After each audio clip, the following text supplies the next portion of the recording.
Hello everyone and welcome to Action RPG Build Guide Edition. Today I'm ready to drop on you my new and refreshed Lightning Werebear for last Epoch. I got a feeling this is going to be different than any build you've ever played. You are going to be running and jumping the entire time. As always, I will cover every single facet of the build. Everything is time-stamped in the description below if you need to bounce around. Let's not waste any time and jump right into this. Starting off with some gameplay. Now this is technically my refreshed Lightning Swipe Werebear, and the big refresh to this is we no longer use Swipe. We have taken out that skill and now put in Fury Leap, which does give us more damage, it cleanses, and helps us with our Storm Bolts. So it is definitely a different build. And what's so cool about this build is you have an unlimited movement speed in Rampage. You have no cooldown, so you can run whenever you want, and it is going to bring down tons of Storm Bolts. So you will just tear through enemies with Maelstrom and running around. It is a different build, and it is awesome. That's literally 300 corruption. We beat that in seconds. Hold on, let's do one more. And we're off. So again, as you run, you are going to bring down as many as 5 Storm Bolts at a time, just killing all enemies. Maelstrom is going to make it, and so is Rampage. You are also going to be able to use Maul, which does a decent amount of damage and boost the damage of your base spell. And you just literally run around, and everything just dies around you. It is gotta be one of the best, at least monolith clear builds I have played, because you always kill everything and literally you never stop moving unless you want to. It is ridiculous. And as you can see, the damage is awesome. This is 300 corruption, just literally melting things. Let me show you single target. All right, Shade of Erebus, and again 300 corruption. Now, as you can see, you do have to be in melee range. You're going to be mauling and rampaging on Shade of Erebus, so you got to make sure you don't get caught up and stuck. But for the most part, single target damage as you're rampaging around Shade, you just see his life just flying down. Just got to make sure you don't get hit or caught on anything. You just keep running. You're like Forrest. Come on. 7, 6, 5. Shade of Erebus, you are dead.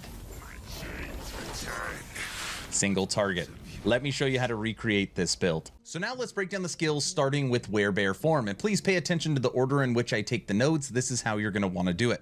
First thing you want to do is come down into the left and grab Bringer of Storms. This is going to convert your Werebear form from physical to lightning. You're going to be a blue-ish bear, which you could see in the gameplay. You then want 5 into Crackling Assault. This is going to use your Storm Bolts more frequently. And then you want 1 into Unending Storm. This makes it where you are going to run a little slower, but you have unlimited movement speed. You can rampage as much as you want. It is a whole lot of fun.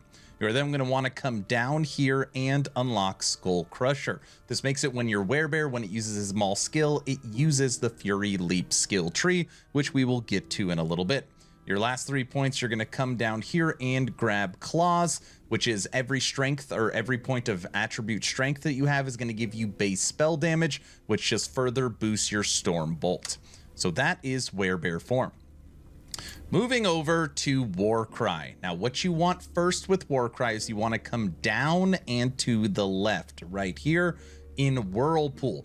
This makes it with when you Warcry, it gives you 4 stacks of Maelstrom. This is the only way you're going to be able to trigger Maelstrom with this build because we are not using Swipe. And then you want to come to the right here and you want to knock down the cooldown so that you can have 8 stacks of Maelstrom at a time. You Warcry, you get 8, which is going to give you a ton of buffs.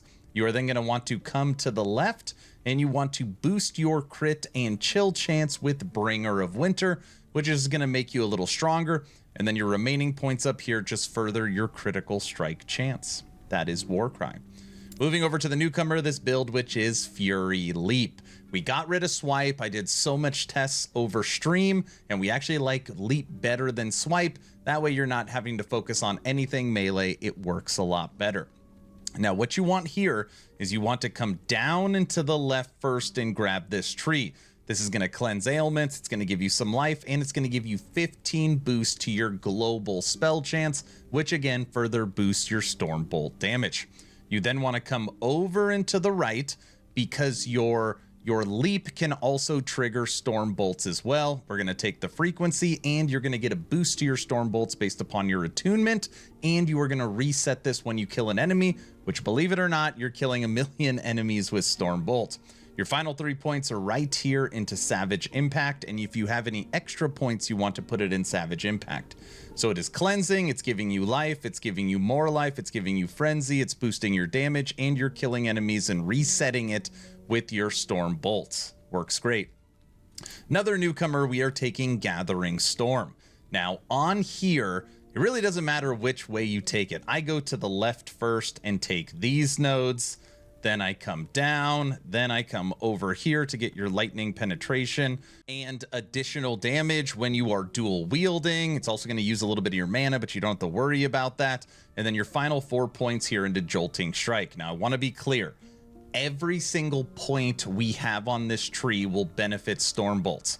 There's nothing else that will benefit you. It is exactly 20 points. Now, if you happen to be using a mace or an axe, you want to pull 2 points out of Jolting Strikes and put them right here. It will give you a boost to damage. Right now, I am just not.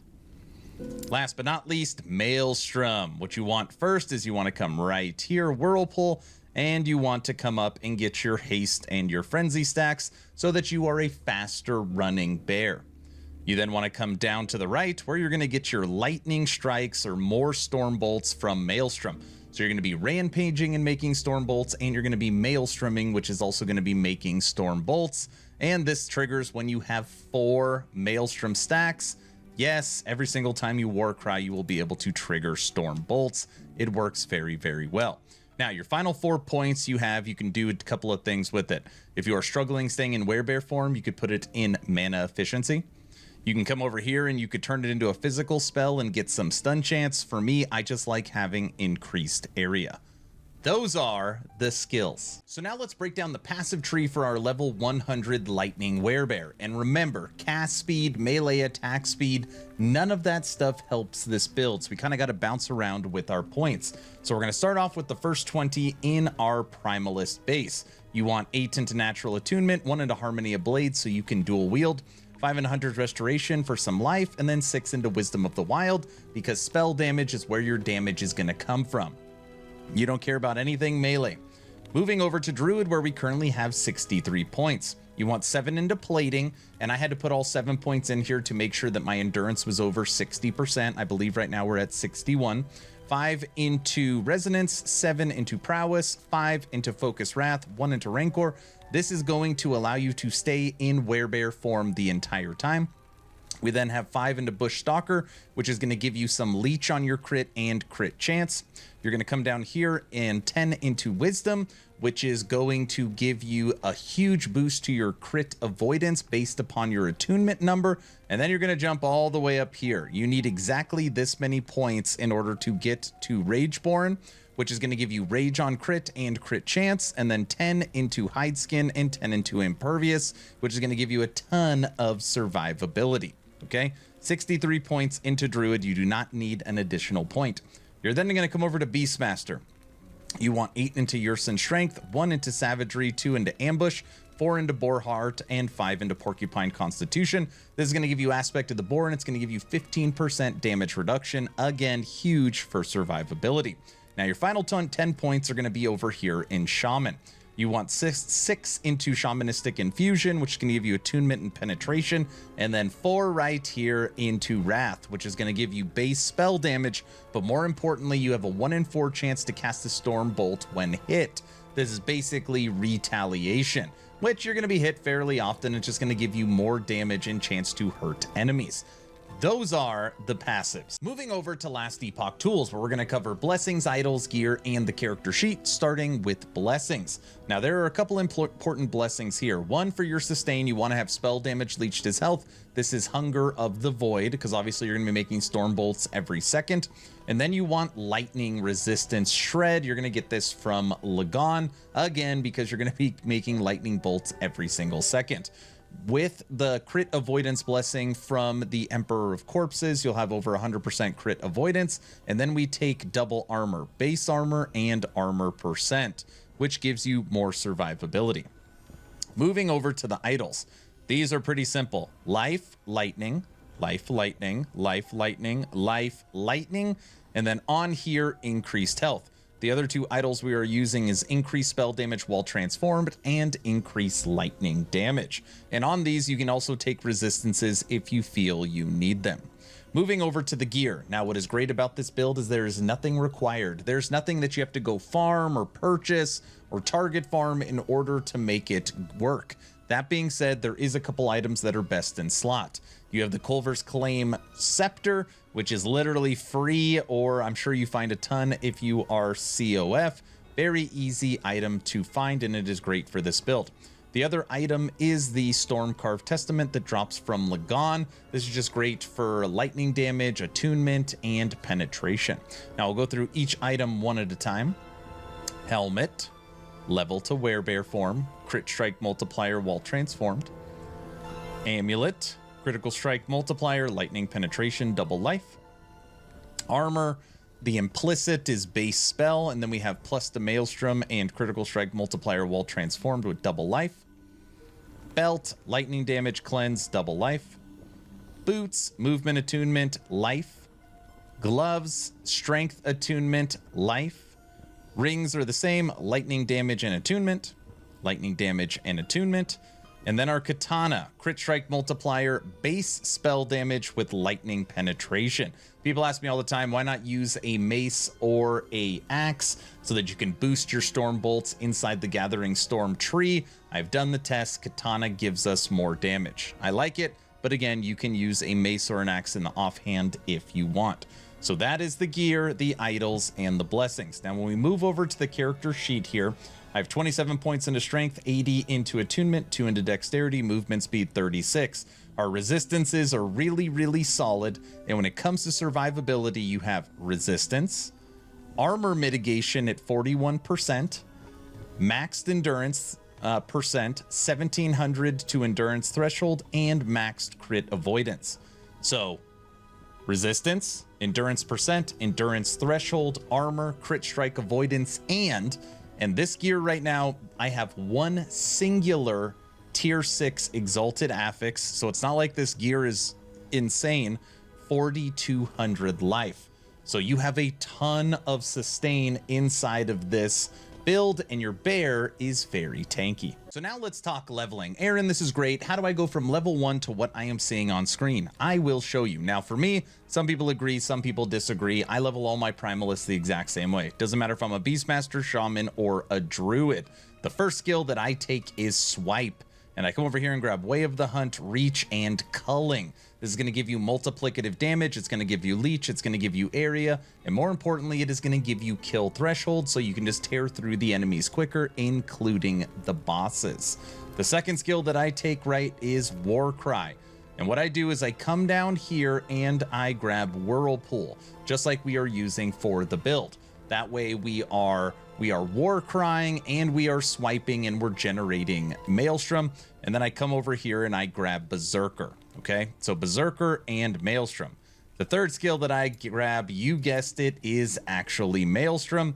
And I come over here and turn it into a physical attack. So you are swiping physical, your Maelstroms are physical, and you are triggering them from your Warcry. Those three skills will literally get you through the campaign. Now, as far as movement goes, I will put Fury Leap on my bar as an unspec'd movement skill, so that way we can still jump around when we need it. So you get a free movement skill, you get DPS with Swipe, and you can kill enemies by running by using Maelstrom, triggered from Warcry. You will fly through the campaign, and a good item to help you do that is Stormhide Paws, which you can use at level 6. All right, everyone, that's the build guide. What do you think of my new and improved Lightning Werebear? Is there anything I missed? Is there anything I can do to take this to the next level? Let me know your thoughts in the comment section below. 2 asks at the end of the video. Ask number 1, I'm hoping today is the day I have earned your subscription. I'm hoping today is the day you make the decision to push that little red button. I would really appreciate it, but of course, only if you think I've earned it, and I haven't earned it, I will work harder for you. Ask number 2, check out my Patreon. Thank you to the first 128 members that have signed up. It is the best way to support into the future. We just had movie night. We have game night coming up. You get access to all the exclusive content. You get access to the VIP lounge. It is the best way to support. First link in the description. I'm done. Hopefully you were entertained or at least learned something. Aaron, out.